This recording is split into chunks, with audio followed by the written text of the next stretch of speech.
بسم اللہ الرحمن الرحیم۔ السلام علیکم، میں ہوں شجیع اللہ فراست۔ آپ دیکھ رہے ہیں نیشنل اور انٹرنیشنل نیوز پر مشتمل 4 ٹی وی کا خصوصی خبرنامہ دنیا بھر سے، یعنی خبریں آپ کی نظر سے۔ سب سے پہلے headlines. Welcome to Hidayah Islamic International School, where education meets excellence, a world-class learning environment designed to inspire young minds. Every morning begins with warmth, respect and a welcoming atmosphere. Experienced teachers and active participation. Hands-on experiment in our modern science labs. A well-stocked library nurtures a love for reading and knowledge. With strong Islamic values, join Hidayah Islamic International School. Your child's bright future begins here.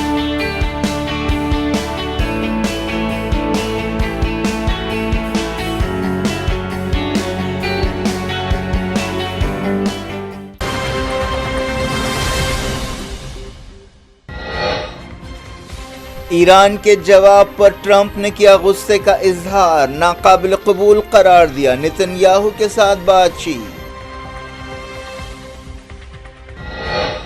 Iran نے کہا امریکہ غیر واجبی شرطوں پر زور دے رہا ہے، جنگ تھوپی گئی تو جواب دیں گے۔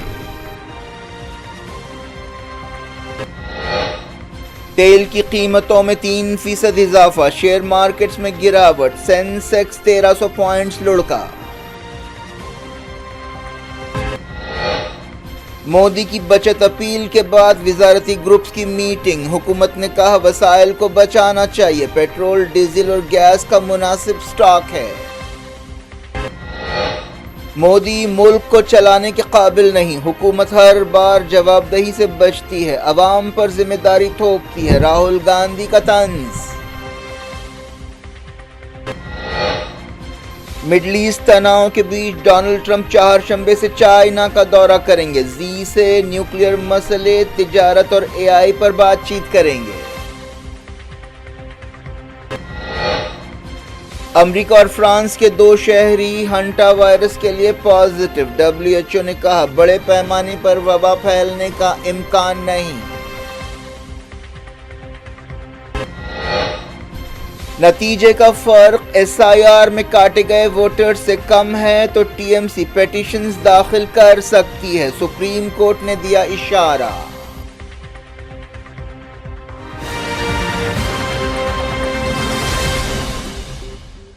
ہیڈ لائنز آپ نے دیکھی، اب خبروں کی تفصیل کی طرف آپ کو لیے چلتے ہیں۔ ایران نے کہا کہ جنگ ختم کرنے کے لیے اس کی تجویز فراغ دلانا ہے اور امریکہ غیر واجبی شرطوں پر زور دے رہا ہے۔ ایرانی وزارت خارجہ کے ترجمان اسماعیل بقائی نے اپنی ہفتہ وار پریس بریفنگ کے دوران یہ بات کہی۔ بقائی نے کہا کہ ہم نے کسی رعایت کا مطالبہ نہیں کیا ہے، ہم صرف ایران کے جائز حق کی بات کر رہے ہیں۔ بقائی نے کہا کہ کیا ایران کا یہ مطالبہ غیر واجبی ہے کہ خطے میں جنگ ختم کی جائے، ایرانی جہازوں کی سمندری لوٹ روکی جائے اور ایرانی عوام کے اثاثے ریلیز کیے جائیں جنہیں کئی برسوں سے دبا کر رکھا گیا ہے؟ کیا آبنائے ہرمز سے محفوظ سفر کے بارے میں ہماری تجویز غیر واجبی ہے؟ کیا پورے خطے میں امن اور سیکیورٹی قائم کرنے کی بات غیر ذمہ دارانہ ہے؟ انہوں نے کہا کہ ہم نے جو بھی تجویز پیش کی ہے وہ معقول اور فراغ دلانہ ہے اور خطے اور دنیا کے لیے بہتر ہے۔ انہوں نے اس بات پر افسوس کا اظہار کیا کہ امریکہ غیر واجبی مطالبے جاری رکھے ہوئے ہے۔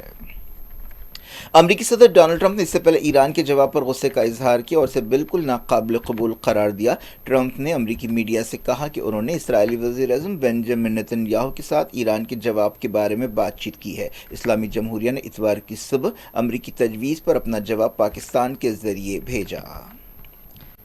ایرانی ترجمان نے کہا کہ اگر ایران پر جنگ تھوپی گئی تو وہ جواب دیں گے۔ اسماعیل بقائی نے کہا کہ جب بھی ہمیں مجبور کیا جائے گا ہم لڑیں گے، بات چیت کا راستہ کھلا ہے تو تہران اس موقع سے فائدہ اٹھانے کے لیے بھی تیار ہے۔ ایرانی ترجمان نے کہا کہ امریکی صدر ڈونلڈ ٹرمپ کی طرف سے ایران کے جواب کو رد کیے جانے کے بعد مڈل ایسٹ کا امن و استحکام متاثر ہو سکتے ہیں۔ انہوں نے کہا کہ موجودہ صورتحال نے پورے خطے کی سلامتی کو خطرے میں ڈال دیا ہے۔ انہوں نے یہ بات صاف کی کہ ایران اپنے عوام کے مفادات کی حفاظت کے لیے ہر ممکن قدم اٹھائے گا۔ ایران کے صدر مسعود پزشکیان نے اعلان کیا کہ ایران چاہتا ہے کہ سفارتکاری کے ذریعے مسئلہ حل کیا جائے۔ ایران کے لا آفیسر سے خطاب کرتے ہوئے انہوں نے کہا کہ کسی بھی سمجھوتے میں ایرانی عوام کے مفادات اور لیڈر کی تشویش کو مد نظر رکھا جائے گا۔ قطر کے سابق وزیر اعظم شیخ حماد بن جسیم الثانی نے کہا ہے کہ اسرائیلی وزیر اعظم بنجامن نیتن مڈل ایسٹ کی نئی صورت گری کے لیے ایران جنگ کا استحصال کر رہے ہیں۔ انہوں نے خبردار کیا کہ آبنائے ہرمز کی صورتحال جنگ کا سب سے خطرناک نتیجہ ہے۔ انہوں نے ایک متحدہ گلف نیٹو کی تجویز پیش کی۔ الجزیرہ کے پروگرام المقابلہ میں حصہ لیتے ہوئے سینئر وزیر نے یہ بات کہی۔ انہوں نے کہا کہ نیتن گریٹر اسرائیل چاہتے ہیں اور اس سے نمٹنے کے لیے ہمیں ہنگامی طور پر گلف ڈیفنس پیکٹ کرنا چاہیے۔ شیخ حماد نے کہا کہ ہم خطے میں بہت بڑی تبدیلیاں دیکھ رہے ہیں۔ موجودہ جیو پولیٹیکل دھچکوں سے آنے والے کئی دہوں کے لیے مڈل ایسٹ کی صورت گری ہوگی۔ انہوں نے ایران جنگ کے لیے اسرائیل میں نیتنیاہو اور دوسرے کٹر لیڈرز کو ذمہ دار ٹھہرایا جو امریکہ کو جنگ میں جھونکنا چاہتے ہیں۔ اسرائیلی وزیر اعظم بنجامن نیتنیاہو نے کہا کہ ایران جنگ میں بہت کچھ حاصل کیا گیا ہے لیکن ابھی اور بھی بہت کچھ حاصل کرنا باقی ہے۔ انہوں نے کہا کہ اب بھی ایران کے پاس نیوکلیئر مٹیریل ہے، افزودہ یورینیم کو ایران سے باہر کرنے کی ضرورت ہے۔ انہوں نے کہا کہ اب بھی ایران کی پراکسیز ایکٹیو ہیں۔ انہوں نے یہ بھی کہا کہ ایران اب بھی بیلسٹک میزائل تیار کر سکتا ہے۔ ڈونلڈ ٹرمپ نے اس سے پہلے الزام لگایا کہ ایران تقریباً 5 دہوں سے واشنگٹن کے ساتھ کھیل رہا ہے اور انہوں نے کہا کہ اب وہ ہنس نہیں سکیں گے۔ یونائیٹڈ نیشنز میں امریکی سفیر نے کہا کہ واشنگٹن اب بھی تناؤ کے باوجود ڈپلومیسی پر عمل کر رہا ہے۔ انہوں نے کہا کہ صدر ٹرمپ ڈپلومیسی کو موقع دے رہے ہیں، وہ پھر سے جنگ کرنے سے پہلے سفارتکاری کو ہر موقع دینا چاہتے ہیں۔ ایران کے سرکاری میڈیا میں کہا گیا کہ ملک کے نئے سپریم لیڈر مجتبی خامنہئی نے سینئر فوجی عہدیداروں سے ملاقات کی اور دشمن سے اثردار ڈھنگ سے نمٹنے اور آپریشنز جاری رکھنے کے لیے فیصلہ کن ہدایتیں دی۔ اس بارے میں اور تفصیل نہیں بتائی گئی۔ ایران و امریکہ کے درمیان سیز فائر اب بھی قائم ہے، حالانکہ بعض خلاف ورزیاں ہوئی ہیں۔ قطر کے قریب ایک دن پہلے ایک ڈرون حملے میں ایک کشتی میں آگ لگ گئی تھی۔ یو اے ای اور کویت میں بھی ڈرون حملے کیے گئے۔ یو اے ای نے دعویٰ کیا کہ اس نے 2 ڈرونز کو مار گرایا اور اس کے لیے ایران ذمہ دار ہے۔ قطر کی وزارت خارجہ نے اس واقعے کو خطرناک اور ناقابل قبول قرار دیا۔ کویت کی وزارت خارجہ کے ترجمان بریگیڈیئر جنرل سعود عبدالعزیز نے کہا کہ کویت کی فوج نے ڈرونز کا جواب دیا۔ ڈونلڈ ٹرمپ کی طرف سے ایران کا جواب رد کیے جانے کے بعد تیل کی قیمتوں میں اضافہ ہوا۔ بتایا گیا کہ تقریباً 3% اضافے کے ساتھ تیل کی قیمت $104 فی بیرل سے زیادہ ہو گئی۔ شیئر مارکیٹ میں بھی بھاری گراوٹ کی خبریں ہیں۔ سینسیکس 1300 پوائنٹس لڑک گیا۔ بامبے اسٹاک ایکسچینج 76,000 پوائنٹس پر بند ہوا۔ نفٹی میں بھی 360 پوائنٹس کی گراوٹ آئی۔ عالمی منڈیوں میں بھی ایسی خبریں آ رہی ہیں۔ اسرائیل اور حزب اللہ کے درمیان جھڑپیں جاری ہیں۔ نارتھ اسرائیل میں حزب اللہ کے ڈرون حملے میں ایک اسرائیلی فوجی مارا گیا۔ اس فوجی کی پہچان 47 سالہ الیگزینڈر لوگانوف کی حیثیت سے کی گئی۔ اس دوران ساؤتھ لبنان میں کیے گئے ایک ڈرون حملے میں 3 اسرائیلی فوجی زخمی ہوئے۔ اس کے علاوہ ایک حملے میں 12 سال کی ایک بچی ہلاک ہوئی۔ اس دوران اسرائیلی میڈیا میں کہا گیا کہ حزب اللہ کے ڈرونز کے آگے اسرائیلی فوجی بے بس نظر آ رہے ہیں۔ اسرائیل کے ایک اخبار نے فوجی کرسپونڈنٹس کے حوالے سے کہا کہ حزب اللہ اسرائیلی سپاہیوں کو بھاری نقصان پہنچا رہی ہے۔ اس دوران اسرائیل نے لبنان میں بمباری کی۔ ایک دن پہلے لبنان کی وزارت صحت نے کہا تھا کہ اسرائیل کے حملوں میں 51 لوگ جاں بحق ہوئے ہیں۔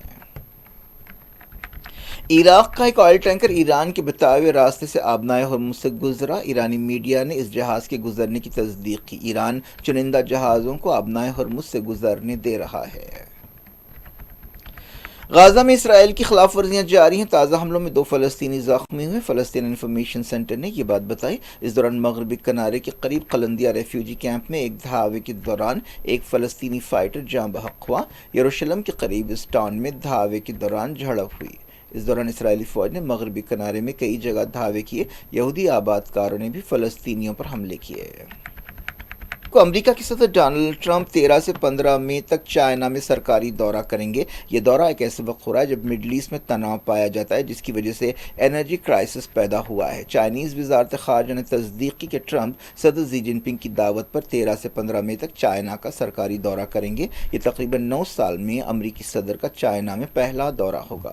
امریکہ کی ڈپٹی پریس سیکرٹری اینا کیلی نے بھی کہا کہ ٹرمپ 4 شنبے کو بیجنگ پہنچیں گے۔ انہوں نے کہا کہ یہ دورہ انتہائی اہم ہے۔ اینا کیلی نے کہا کہ امریکی لیڈر کا صدر زی جن پنگ جمعرات کو استقبال کریں گے، جس کے بعد آپسی ملاقات ہوگی۔ ٹرمپ کے لیے ایک بینکوٹ کا بھی اہتمام کیا جائے گا۔ دونوں لیڈر جمعے کو بھی چائے اور لنچ پر ملاقات کریں گے۔ اس سال زی جن پنگ امریکہ کا جوابی دورہ بھی کریں گے۔ دونوں ملکوں کے عہدیداروں نے یہ اعلان کیا۔ ٹرمپ کا چائنا دورہ لمبے عرصے سے پینڈنگ تھا۔ زی جن پنگ اور ڈونلڈ ٹرمپ ایران جنگ، ایران کے نیوکلیئر پروگرام، تجارت اور اے آئی کے بارے میں بات چیت کریں گے۔ دنیا کی دو بڑی معیشتوں کے لیڈرز کے درمیان 6 مہینے سے زیادہ عرصے میں یہ پہلی فیس ٹو فیس ملاقات ہوگی۔ امید ہے کہ دونوں ملک ہوائی جہازوں، زراعت اور تجارت کے بارے میں بعض اہم سمجھوتے کریں گے۔ وہ تائیوان کے مسئلے پر بھی بات کریں گے۔ حالیہ عرصے میں چائنا نے تائیوان کے اطراف اپنی فوجی موجودگی بڑھائی ہے۔ امریکہ تائیوان کا اتحادی ہے۔ تائیوان پر چائنا کا دعویٰ ہے، جو 1949 کی سول وار کے بعد نظریاتی بنیادوں پر اصل چائنا سے الگ ہو گیا تھا۔ امریکہ اور فرانس کے 2 شہری ہنٹا وائرس کے لیے پازیٹیو پائے گئے ہیں، جو اس وبا سے متاثر ہونے والے جہاز پر سوار تھے۔ امریکہ کے ہیلتھ ڈپارٹمنٹ نے کہا کہ ایک اور امریکی شہری میں بھی علامتیں پائی گئی ہیں۔ فرانس کی وزارت صحت نے کہا کہ پیرس میں ایک عورت کو الگ تھلگ رکھا گیا ہے اور اس کی صحت بگڑتی جا رہی ہے۔ MV Ambitious نامی جہاز سے 90 سے زیادہ مسافر اسپین کے جزیرے میں پھنسے ہوئے ہیں، جنہیں ان کے ملکوں کے باہر بھیجا جا رہا ہے۔ اس جہاز پر سوار 3 لوگوں کی اب تک موت ہوئی ہے، جن میں ایک ڈچ جوڑا اور ایک جرمن عورت شامل ہے۔ ہنٹا وائرس کی علامتوں میں بخار، تھکن، جوڑوں میں درد، پیٹ میں درد، قے دست اور سانس لینے میں تکلیف شامل ہے۔ عہدیداروں نے بتایا کہ بڑے پیمانے پر اس وبا کے پھیلنے کے امکانات نہیں ہیں۔ پاکستان کے فیلڈ مارشل عاصم منیر نے انڈیا کو دھمکی دی ہے کہ اگر وہ کوئی مہم جوئی کرے گا تو اسے منہ توڑ جواب دیا جائے گا۔ یہ وارننگ ایک ایسے وقت دی گئی جب انڈیا میں آپریشن سندور کی پہلی سالگرہ منائی گئی۔ راولپنڈی فوجی ہیڈ کوارٹرز میں ایک تقریب سے خطاب کرتے ہوئے انہوں نے کہا کہ مئی 2025 میں جنگ کے دوران ہمارا پلڑا بھاری رہا۔ دشمن کو معلوم ہونا چاہیے کہ آئندہ بھی پاکستان کے خلاف کوئی مہم جوئی کی گئی تو جنگ کا اثر محدود نہیں ہوگا بلکہ بہت خطرناک اور تکلیف دہ ہوگا۔ عاصم منیر نے کہا کہ انڈیا نے پاکستان کی علاقائی سالمیت اور خود مختاری کی خلاف ورزی کی کوشش کی، لیکن وہ ناکام رہا۔ انہوں نے کہا کہ اسلام آباد نے پوری طاقت اور قومی اتحاد سے اس کا جواب دیا۔ وزیر اعظم نریندر مودی کی طرف سے عوام سے کی گئی اپیل کے ایک دن بعد مڈل ایسٹ بحران سے پیدا صورتحال پر بنائے گئے وزارتی گروپس کی میٹنگ ہوئی۔ ایک دن پہلے وزیر اعظم مودی نے عوام کو مشورہ دیا تھا کہ وہ موجودہ حالات کے مد نظر پیٹرول، ڈیزل اور گیس کی بچت کریں، بیرونی ملکوں کے سفر کو ٹال دیں اور کم سے کم 1 سال تک سونا نہ خریدیں۔ انہوں نے عوام سے کہا تھا کہ وہ فارن ایکسچینج کی بچت کریں۔ حیدرآباد میں مودی کی اس تقریر کے بعد طرح طرح کے اندازے لگائے جا رہے ہیں۔ وزارتی گروپس کی میٹنگ کی صدارت ڈیفنس منسٹر راجناتھ سنگھ نے کی۔ اس موقع پر یہ پیغام دیا گیا کہ پریشانی کی کوئی بات نہیں ہے، لیکن وسائل کو بچانا چاہیے کیونکہ آبنائے ہرمز بند ہونے کی وجہ سے سپلائی کی قلت ہے۔ میٹنگ کے بعد راجناتھ سنگھ نے سوشل میڈیا پر لکھا کہ میں عوام سے اپیل کرتا ہوں کہ وہ پرسکون رہیں اور پریشان نہ ہوں۔ حکومت سپلائی چین میں خلل اندازی اور قلت کو دور کرنے کے لیے ٹھوس قدم اٹھا رہی ہے۔ انہوں نے کہا کہ وزیر اعظم مودی کی اپیل انرجی سیکیورٹی کو یقینی بنانے اور خود انحصاری کی طرف ایک اہم قدم ہے۔ وزیر پیٹرولیم ہردیپ سنگھ پوری، جہاز رانی کے وزیر سربانند سونووال، سول ایویشن کے وزیر رام موہن نائیڈو، مملکتی وزیر P M O Jitendra Singh, وزیر پارلیمانی امور کرن رجیجو، وزیر صحت جے پی نڈا اور دوسروں نے اس میٹنگ میں حصہ لیا۔ اس دوران کانگریس لیڈر راہل گاندھی نے عوام سے کی گئی وزیر اعظم کی اپیل پر طنز کیا۔ راہل گاندھی نے کہا کہ وزیر اعظم ملک کو چلانے کے قابل نہیں ہے۔ لوک سبھا کے لیڈر آف اپوزیشن نے کہا کہ وزیر اعظم کے الفاظ ان کی ناکامی کا ثبوت ہیں۔ راہل گاندھی نے ایکس پر لکھا کہ مودی نے کل عوام سے کہا کہ وہ قربانیاں دیں، سونا نہ خریدیں، بیرونی ملک کا سفر نہ کریں، پیٹرول کا کم استعمال کریں، فرٹیلائزرز کا استعمال کم کریں، میٹھے تیل کا استعمال کم کریں، میٹرو سے سفر کریں اور ورک فرام ہوم کریں۔ یہ الفاظ عوام کو سمجھانے والے نہیں ہیں بلکہ ناکامی کا ثبوت ہے۔ راہل گاندھی نے کہا کہ 12 برسوں میں ملک ایسے مرحلے پر پہنچ گیا ہے جہاں عوام سے کہا جا رہا ہے کہ کیا خریدا جائے اور کیا نہ خریدا جائے، کہاں جایا جائے اور کہاں نہ جایا جائے۔ بار بار حکومت جواب دہی سے بچتی ہے اور عوام پر ذمہ داری تھوپتی ہے۔ کئی دوسری اپوزیشن پارٹیوں نے بھی مودی کے بیان پر تنقید کی۔ اس دوران بی جے پی نے راہل گاندھی پر جوابی تنقید کرتے ہوئے ملک کے پہلے وزیر اعظم جواہر لال نہرو کی ایک تقریر کا حوالہ دیا۔ B J P I T department کے چیف امت مالویہ نے کہا کہ جواہر لال نہرو نے اس وقت کہا تھا کہ جب دوسرے ملکوں میں جنگیں چھڑتی ہیں تو اس کا اثر مہنگائی کی شکل میں انڈیا پر پڑتا ہے۔